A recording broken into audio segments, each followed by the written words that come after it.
There's some fiberglass work that I have to do in the second pontoon, but first I'm spraying it with bleach, then scrubbing it, and basically cleaning it. Here's some of the nasty fiberglass work that I have to deal with.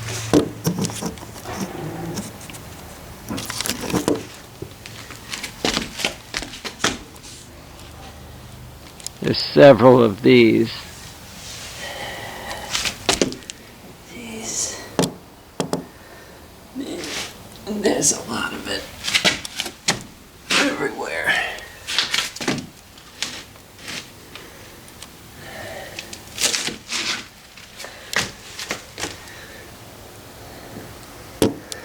That's real nasty. That's cracked.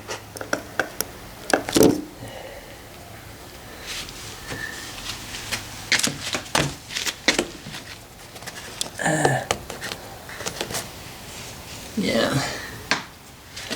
That's another one of those. These holes were cut by one of the previous owners to check this foam to see if it's soaked with water. And before I seal this up to make it watertight, I check it. We're good.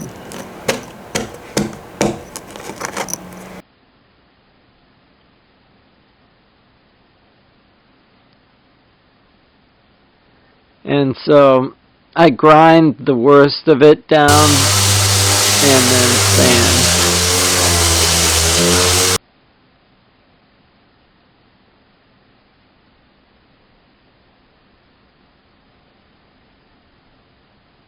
And this actually exposes some thin areas and some areas that had wet layup, or layup that had water in it.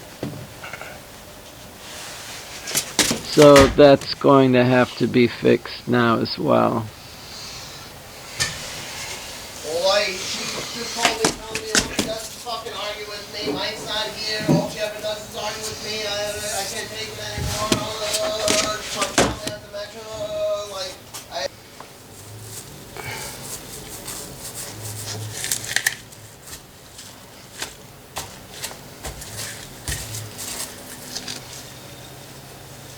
The fiberglass was pretty thick here, so I'm putting in a lot of layers. I'm also using very thin chopped strand mat, and it's torn, not cut, so the edges are feathered.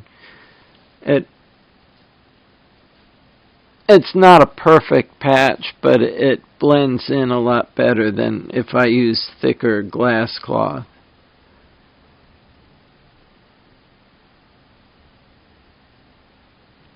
There's just more layers go on with the thin chopped strand.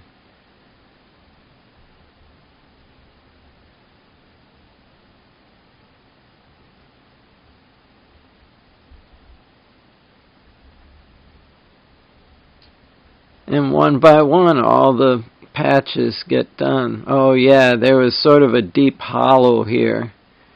And I just basically filled it in with layers and layers of fiberglass.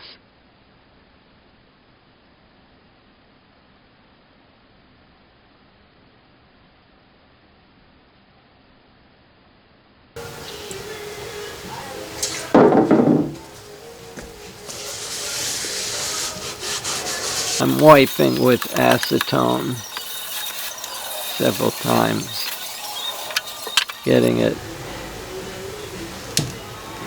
pretty clean. Oh yeah, it's about time for me to get a new bucket for my resin that I use for the roller.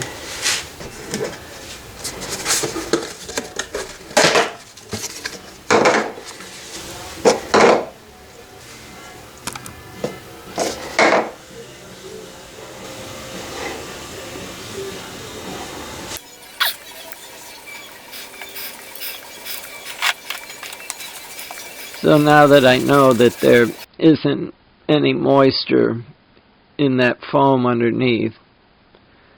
I'm going to seal this up so that none gets in there, at least from above.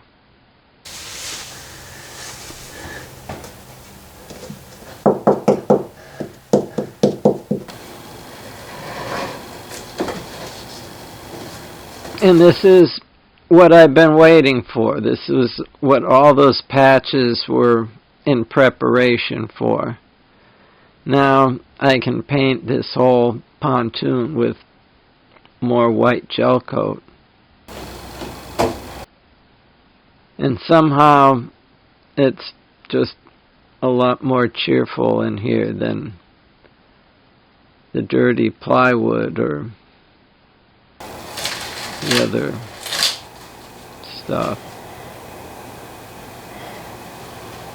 And that's just it for now.